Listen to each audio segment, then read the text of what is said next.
You got to watch out for old Jezebel in the church. Right, brother? Amen. Boy, talk about Diotrephes, the man church boss. Wait till you come across a Jezebel.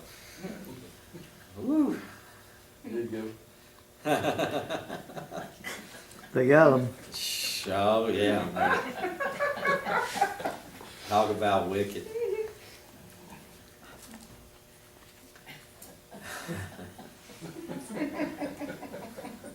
That's the way they do it.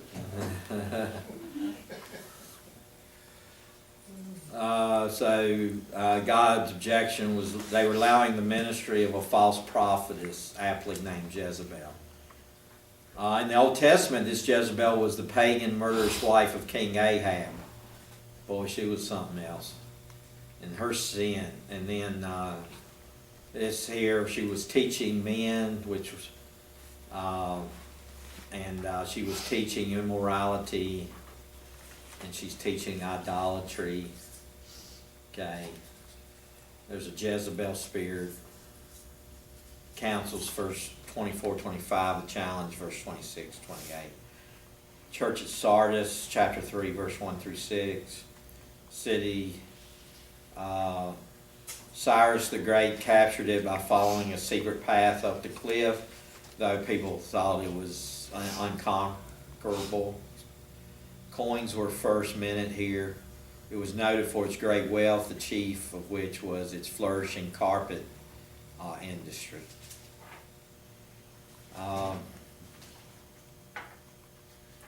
The commendation that has a few names, even in Sardis, which have not defiled their garments, and they shall walk with me in white, for they are worthy. Amen. So there was a remnant in this church that was real. God always has that remnant. Then I know thy works, that thou hast a name, that thou livest and art dead. So this is where you hear people say, well, that was a dead church. Well, a lot of people misjudge churches, but Jesus said, the Spirit saith, this was a dead church. But they still had saved people in it. Okay. Just compromising church. And that'll lead to deadness. The counsel, the challenge, you see. He that chapter 3, verse 5, he that overcometh, the same shall be clothed in white raiment, and I will not blot out his name out of the book of life, but I will confess his name before my Father and before his angels. His name would remain in the book of life. Often this book is referred to in both Old and New Testaments. These verses do not teach that a saved person can ever be lost. It's quite the opposite. For many prove one cannot be lost because each saved person's name is written in his book. His name would be confessed by Jesus before the Father. In the church at Philadelphia, it was built as a center of Greek culture around 200 BC. It is located some 30 miles southeast of Sardis. Philadelphia was celebrated for its excellent wine. The city had a large Jewish population. It was destroyed by an earthquake in AD 17, but soon rebuilt by Tiberius Caesar.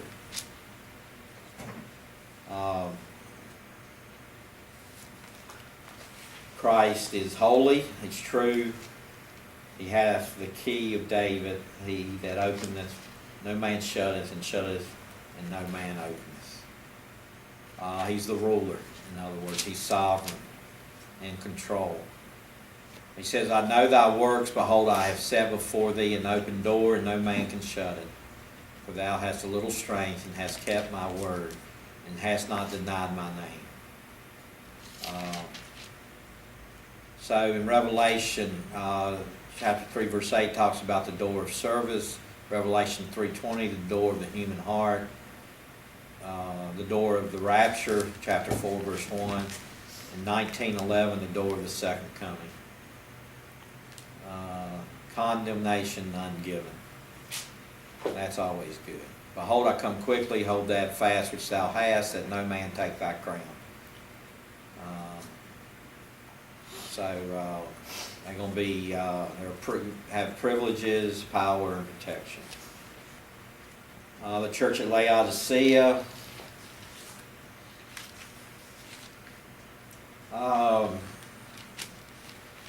judgment. Southeast of Philadelphia, the name of the town means judgment of the people. The city was founded by Antiochus II, was named after his wife. It was a very common name for women. It was a banking center and possessed immense wealth. It was graced with resplendent temples and theaters. An excellent and well-known medical school was built there. The city was famous for its eye salve called Celerium. So it was noted for the manufacture of rich garments of wool. Several mineral streams were located nearby. Commendation, none given. The condemnation. I know thy works, that thou art neither cold nor hot. I would thou wert cold or hot. So then, because thou art lukewarm, neither cold nor hot, I will spew thee out of my mouth. Verse 17 speaks of their ignorance. Because thou sayest, I am rich and increase with goods, I have need of nothing, and knowest not that thou art wretched and miserable and poor and blind and naked. And so this is the church that thinks they have it all together, and God really says they have nothing together. They may have a big crowd, they may have a nice gym, they may have a beautiful worship center, but God looks at the heart. Okay, so just have to know that. Who he loves, he rebukes and chastens. He tells them to repent. He stands at the door. So Revelation 3:20-21 is often used to talk to a sinner about coming to Jesus. The literal meaning of it is he's talking to a church about letting him in. Can you believe this? Jesus is standing outside the church door knocking, and they won't let him in. Pick up in verse 20. Behold, I stand at the door and knock. If any man hear my voice and open the door, I will come in to him and will sup with him, and he with me. To him that overcometh will I grant to sit with me in my throne, even as I also overcame and am set down with my Father in his throne. So here it is. He's standing outside his church, that local church, knocking. They won't let Jesus in. It's his church. His own church. Sad. Oh, yeah.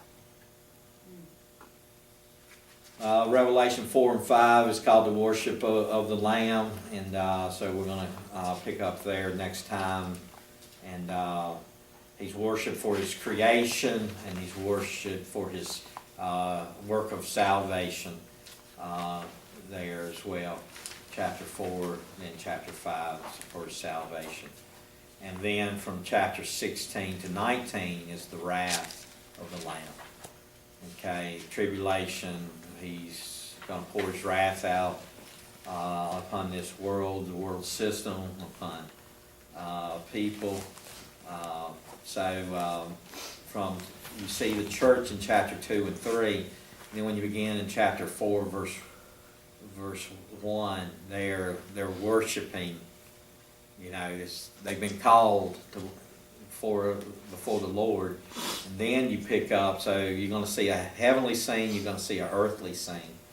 So then when you see the tribulation and great tribulation on earth being poured out, so the church is in heaven, okay? It's been raptured.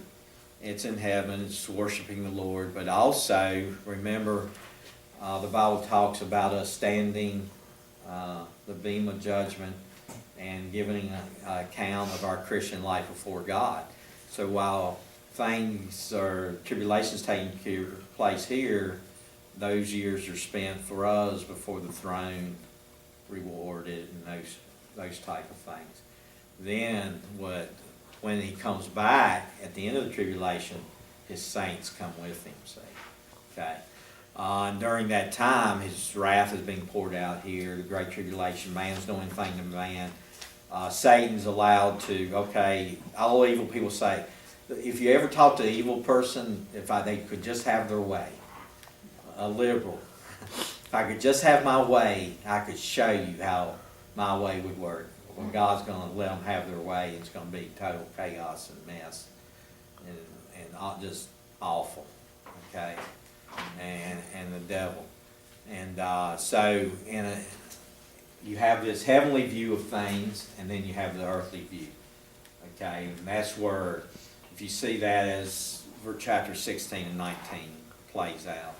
And then, of course, after that, the eternal glory and heaven and the wonderful things of all that. So we'll get into that next week, finish the Revelation, and then we'll take a break through the holidays, through Merry Christmas and through New Year's, and then we'll do some good studies starting next year as well. But we also want to reward for y'all completing this part of it, so we need to schedule something on a Sunday morning to do that.